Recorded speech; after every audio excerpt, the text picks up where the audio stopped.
Hi, I'm Femi OK, and you're in the stream. Today, anger over the brutal gang rape of a 16-year-old has sent thousands onto the streets in Brazil to change what they call a culture of rape. The young woman was allegedly assaulted by more than 30 men in Rio de Janeiro. Online, there's been an outpouring of concern. Our digital producer, Malika Bilal, has been tracking that. Malika? Well, as Femi mentioned, people have been taking to the streets, but they've also been very active online. So we'd like you at home to join this conversation by tweeting your thoughts. Now, if you've been following this story, you'll notice tons of hashtags related to this case, all in Portuguese, of course. But the biggest one that people have been using is estupro nunca mais, which roughly translates to rape never again. It's been mentioned more than 250,000 times on Twitter in the past 2 weeks, as you can see on this heat map across the world. But perhaps even more powerful are the videos that some women have been posting with this simple message against rape. No! No. No! No. No! No! You know! No. Well, Al Jazeera correspondent Adam Rainey has been using Snapchat to tell the story of protesters on the streets of Rio. I'm Adam Rainey with Al Jazeera English here in Rio de Janeiro, where people are protesting over the gang rape of a 16-year-old girl by more than 30 men. Wednesday's protest in Rio is part of a nationwide movement in this case of the gang rape and against violence against women in general. People are furious. They're shouting, the blame is on the rapist, not on the victim.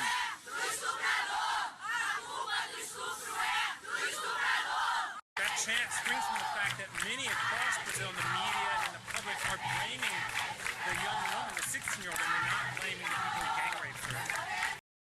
So as you just saw there from Adam's Snapchat video, many Brazilians are upset because of how the victim has been treated in this case. In a local TV interview last week, she said that when she first went to the police, they made her feel at fault for the incident and failed to act. And that all changed, though, when some of the men involved posted a video of the incident causing public outcry. 2 arrests followed and warrants have been issued for 4 more suspects. But those in the streets say the protests are about more than just one incident and that action needs to be taken to ensure women are protected. According to one organisation, police in Brazil recorded a sexual assault every 11 minutes. That was back in 2014. Rapes also increased by 171% between 2003 and 2012. So what's behind the violence and how do Brazilians stop it?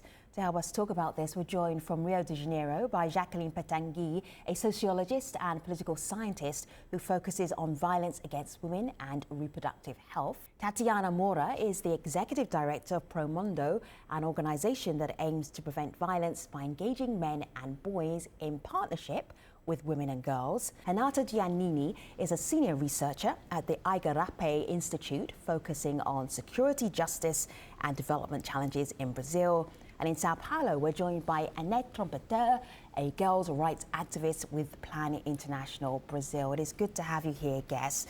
Tatiana, those stats that we shared are horrific. If you looked at them, you would think that almost every other man in Brazil is a rapist. What's the reality? The reality, in fact, is that we have almost 50,000 rapes a year, and we know that those numbers are underestimated. The good thing for us is that we have also lots of men joining us in protests, so we cannot say that every man in Brazil is a rapist, but that we live in a culture of rape. And in fact, as a metaphor, I would say that rape is the tip of the iceberg. And under that culture, we have a society that normalizes violence. And so when we talk about the protests against this culture of rape, we're talking about protests against this culture that normalizes violence against women and also violence against other men. So Renata, if we're trying to share with our international audience, what do you actually mean by this culture? They haven't been to Brazil, they haven't lived there, and you are talking about a rape culture. Can you give us an example? How would you actually boil that down? Of course. I think that there are 2 things that it's very important to highlight in this case, and one is something that we've been talking about women's solidarity, but also, and most importantly, that this is a timeless issue, and unfortunately, the burden of protection, the women is usually to blame for. And I would like to share this specific case that I witnessed a little over 10 years ago during my undergraduate studies.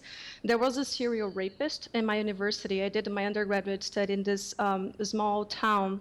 And I remember that when I first arrived there, we had a series of conversation with the police, which was about how we should behave to avoid the rape.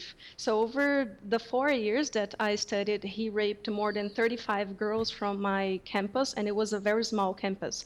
And what we would hear was often, oh, you have to be careful about what you wear. You have to be careful about the parties, about your male partners. And these were the kind of things that the police would pass to the girls as a ways for them to, to protect themselves from the rape.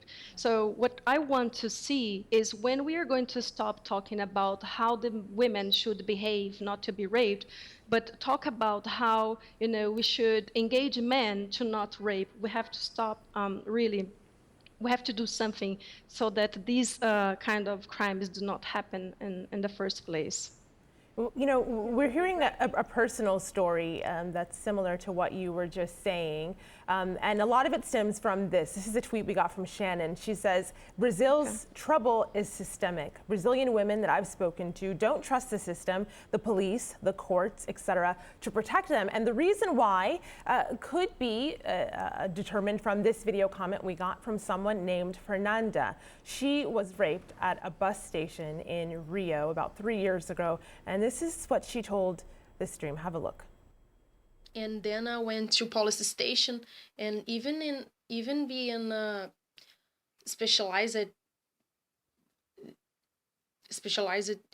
to meet women, unity to meet women, they were totally unprepared to help me. It's like my pain wasn't enough, and they were very hard to me. The same things that happens to me happens to another girl, and just because she was 1 week later, and just because she was an American tourist girl, they did something. I mean, nobody paid attention to my case. And I'm not saying that it was wrong, but I wish that I was important to my own country. Jacqueline, listening to that is heartbreaking, and she mentions that she went to a police station that specialized in women's issues, quote unquote, and still that wasn't enough. Can you speak to some of the things she talked about in her video? Well, I think that it is very important to make a separation, a distinction between having spaces, having a special police station to attend women victims of violence, because this is a historical struggle of the feminist movement, and having police stations that do not work, that are not well staffed, or where the staff is not prepared, and which is also impregnated by this culture of blaming the victim. So I think it's very important in this moment that we are all together saying that what has happened in Brazil is really the culture of rape, to also understand that there has been victories, that women movement in Brazil has struggled, that women movement in Brazil has achieved in legislations and in machineries such as police stations and special justice courts certain advancements, and that also reporting is increasing. When you talk such and such numbers of rapes, it's rapes that were reported. And this is increasing, both because violence might be increasing, but also because women has more courage to denounce and finds that she has a place to go. Now, we have to improve, but we cannot, as I say, throw the baby with the water. It's not that we are starting from zero. We are starting from a certain place that requires improvement, changing, but a lot has been done, and has been done because women from my generation have struggled since the Constitution in order to achieve a more level of equality in laws Right. that translate to public policies. See, Annette, as Renata was talking about her university experience and how she was told all the things that she needed to do to stop herself from being raped, you were about to add something. Where were you going to take us? Because then you were already starting to blame the victim and not blaming the rapist. This is what is really wrong about it. And again, I think that what drove attention to this specific case in Rio right now, it was the alleged number of rapists and the fact that there was a video that was circulated among social media. But I think that the problem that we have here in Brazil goes way beyond this. And we have been having so many cases happening in the past years. We had last year the gang rape in the state of Piauí, where the girl was really beaten and in very bad shape. And the subject just went away. I think that the fact that we have the society more mobilized now, it's a good sign. It is a sign that it is the time to really fight the gender inequality use of this violence against women in general. We have actually to fight the gender inequality. And so it is important to work with girls, but also with boys, with men, with women, and with the right parts of the society, so everybody is mobilized for us to challenge this reality and to change this reality, in fact. You know, Tatiana, you heard Annette talk about changing that conversation, but also about blaming the victim being one of the things you have to change. I want to share with you one thing we got from Somos Todos Feministas. They say recently a girl was raped in a church. So Brazilian feminists started to use, ironically, what is often said about victims. She shouldn't be in the church, because you often hear that about people saying that the girl was in the wrong place at the wrong time, since the victim of rape is always said to be in that wrong place. How do you go about, Tatiana, changing mindsets and changing those conversations? I was just before answering to that comment, I was just thinking about Renata's comment, and one thing that we have in Rio is the pink wagon, the women's wagon in metro. So that's another example, and that wagon is specific for women. And that's an example of how the society and public policies treats women in the country and in the city. Because I was mentioning that I want a society where we don't have pink wagons. And so Tatiana, I'm going to slow you down a little bit. I know about the pink wagon, but I think other people may not. The pink wagon is what exactly? Because then you have to explain what happens generally on public transport in Brazil if you're a woman. Why do you need a pink wagon? You just heard the film from Fernanda, I think. So she told us about a story that happened to her in a public transport. So in public transports, you often suffer harassment and some sort of abuse. So they're not safe. And so instead of preventing that men can use violence and harass women, they put us women in specific wagons made for us. And no man can go into that wagon. So, but... Women can use other wagons, but men can use the women wagon. Yes, but if something, yes, and if something happens to women in other wagons, we're asking for it. So I mean, yeah. you know how it is. And but answering just the other. Sorry, Annette. Answering the other question is the major backlash in terms of discussing gender equality, for example, in public schools in Brazil. So when people, when the feminist movement mentioned the church, etc., they're challenging specific culture.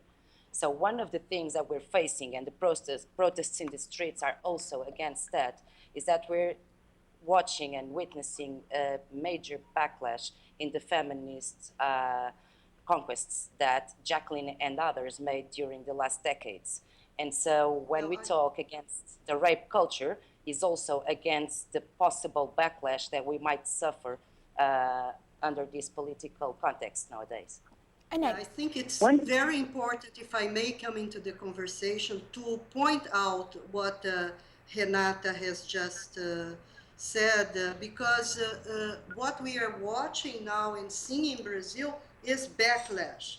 It's really backlash in terms that politics are dominated by a conservative religious moral that is against the use of the concept of gender.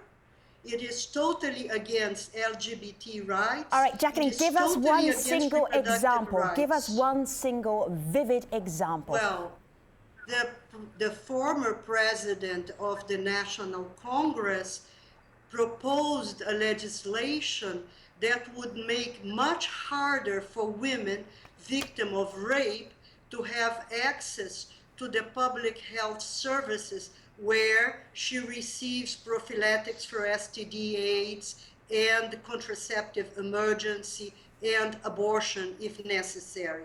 So what we are seeing is backlash in Brazil due to a fundamentalist Christian religious morale that is very, very strong in the parliament. And this, I think, has to do with the fact that many of our games, like the police stations, etc., are less staffed and are not well prepared, as it happened to this 16-year-old girl that first she went to a police station that should not be taking care of that, and the police officer was asking her outrageous questions. And this has to do with a patriarchal morale that is dominating our politics now. I'm actually glad that you mentioned that. You're giving that greater context, and I'll go to you, Annette, with this, because what Jacqueline mentioned was this greater context, and this is a tweet we got from Shannon, who says, what we're getting is mixed messages from the government. On the one hand, you have a new law that would punish gang rape. On the other hand, that law, as you mentioned, Jacqueline, would limit the rights of rape victims when seeing a doctor. Now, taking this just a little bit further in that context is a video comment that we got from someone named Stephanie. Here's what she had to say. Na verdade, não. Mesmo existindo as leis no Brasil, elas não conseguem ser efetivas por conta da falta de recursos. Recentemente, após o golpe de Estado, uma das primeiras coisas que o governo golpista fez foi cortar o Ministério das Mulheres. Isso representa um retrocesso na pauta das mulheres brasileiras. Enquanto eu estou gravando esse vídeo, provavelmente uma mulher está sendo agredida e violentada, porque no Brasil, a cada 4 minutos, uma mulher é agredida. A cada 11 minutos, uma mulher é violada sexualmente. Isso representa dados alarmantes, porém que eles não são vistos como cultura. Muitas vezes eles são tratados como algo pontual. So Annette, she gave the context there about what's happening in the government, what's happening with laws, but she also mentioned every 11 minutes, one of the stats that women are sexually assaulted. How do you go about changing that? Yes, we have to make a change in culture, action, and I think that bringing the subject of the gender-based violence, because as you mentioned, it's not only about sexual assaulting, it's about violence in general against women. We have to really bring the subject of gender inequality in all levels for you to advance a little bit more in this area. And one thing that is important to have, it is, although we are talking about a more conservative and religious part of the society that is trying to backlash all of our rights, it is important to notice that most of the cases of rape happen inside the home, happens with well-known people, with family members, with colleagues. So again, this is not about the victim or the behavior of the victim. This can happen inside the own home of the girls and the ladies. So I think the only way that we can do is to educate, to talk about, to take the opportunity of this very mobilizing moment here in the country. So what do you actually say to what do you actually say to men? How do you educate? Tatiana, I know you work with men. You work with boys. What are you saying to them?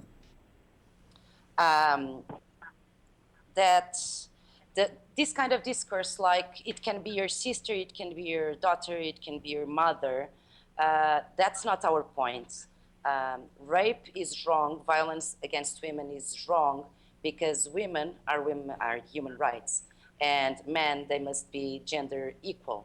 So we don't want men not to commit rape because they're afraid of going to jail.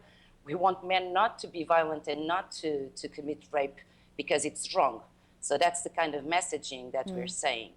And that's, yes? No, I'm sorry. You can continue. I'll compliment later.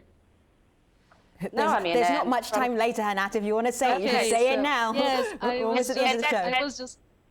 I was just going to add that I think that the kind of movements that we see on social media are really contributing for this education that Tatiana is talking about.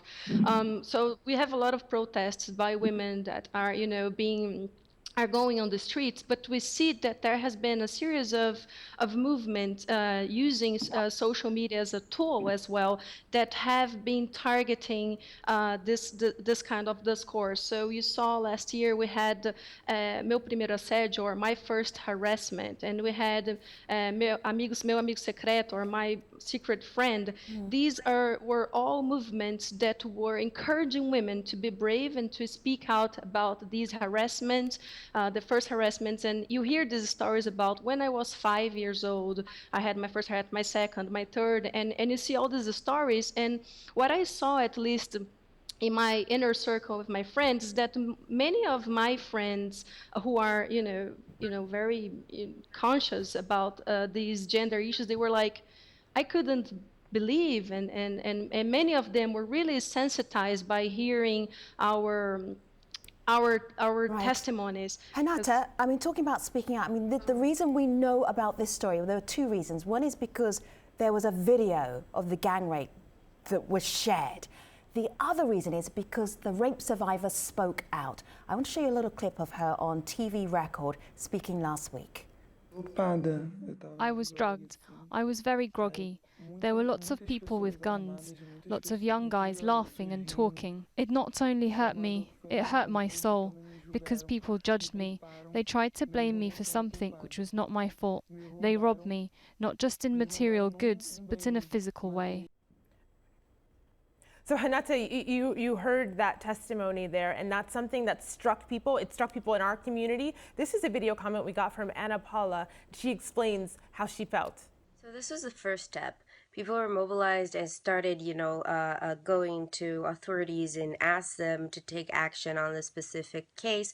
And also they followed how authorities were treating the case. So when one police chief came out with very snide comments on this girl's morals, people were like, well, this is not right. And mostly women, again, on the internet mobilized and had, put pressure and had this police chief ultimately substituted for a women police chief. So Hanata, what do you see being the biggest impact from this case? I think it's something that I was talking in the beginning, which is unfortunately, what happened with this girl is not isolated. There has been many other cases, and the numbers are all there. But something that is very impressive is the national commotion around this case, which I think is extremely important. And we see more and more women that are more and more engaged, as Ana Paula was mentioning about how the feminist movements are organizing. And I think that with these, we are building up safety nets. Women are feeling like they are not alone, that they can go, that they can speak out, that they're finding out that they are not to blame for the kind of things that is happening.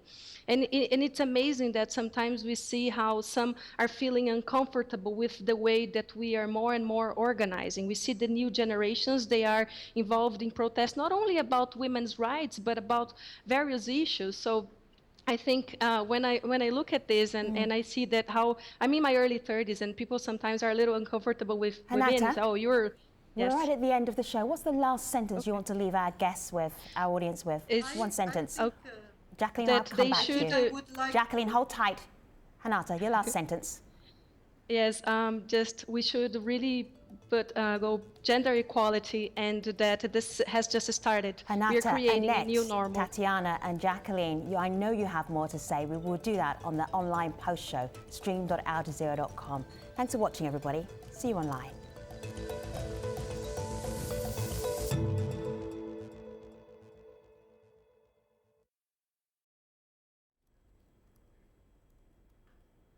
Hello again, this is the Streams Online Post Show. Our guest just discovered how quickly a half-hour show whizzes by. Anata, I did squeeze you into the very end of the programme. What was, we revisit that thought. What was that idea that you were just wrapping up the show with? Yes, I was going to say that if they are uncomfortable with me, wait until they see my daughter and my granddaughter, that this is something that there is no turning back. We are to promote a gender equal society. What are you telling your daughter? Well, I think that a lot of what I'm going to say is being said out there by hundreds and thousands of women, that they really shouldn't be afraid of speaking out about this, that we are breaking this naturalization of violence against women, and that she should feel like she can do anything she wants, basically. All right, Jacqueline, I know you were really keen to add on to what Renata was saying. Please continue. Well, I think that what we have today in Brazil is like a feminist spring, and it's wonderful to see this new generation on the streets. They are so powerful, they are so strong, and I think that indeed they are sending a very important message, no more. But then, besides all this movement that is pointing out that it is necessary to change, we need to start now to strategize, to process it, and to really channel it into very concrete demands to the government, to the media, and to all these many multidimensional spaces where women is devaluated, is seen as less, is seen as subordinate to men. So it's about culture, it's about public policies, and it is really about having a serious commitment with women's safety that we're talking about. And I think that we might get there. Well, when you talk about concrete demands, that's a good pivot to this tweet we got from Shannon. Tatiana, I'll give this to you. Shannon says, the new government is under criticism for not including women. This awful rape case gives them a new chance to stand tall for women. Will they? What do you think? I mean, we're talking again about the backlashes and the strategies of this government. So I would say that our protests need to be the double of the size of the backlashes we're facing. So we need to challenge culture, and we need to work on the prevention side also, because if we need to change not only this rape culture, but the sexist culture in general in Brazil, we need to look for prevention and work on prevention. And for that, we need to focus on breaking the cycles of violence and promoting also nonviolent masculinities. So taking Renata's sentence and the message for her daughter, I would say to my daughter also that she needs to consider now men as allies in this struggle. And so walk standing next to them, looking for gender equality, and that's possible. And also following Jacqueline's she mentioned the feminist spring. I mean, what's different about this feminist spring starting in 2013 is that we see lots of men on the streets, standing next to us and promoting nonviolent masculinities and fighting for gender equality. So I think we're in a good moment.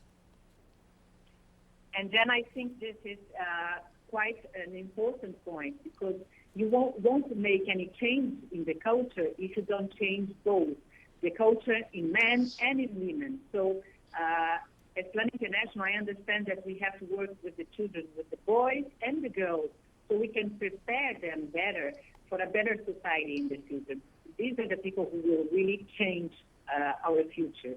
So it's good to have the men by our side, and for that we have to work with girls and boys for a more gender equality in the society. We're going to wrap up this conversation. It could go on for a very long time because the issue is going to go on for a very long time. I really appreciate your contributions today, Jacqueline and Tatiana and Renata and Annette, for being part of this program. Malika, how has the conversation gone down online?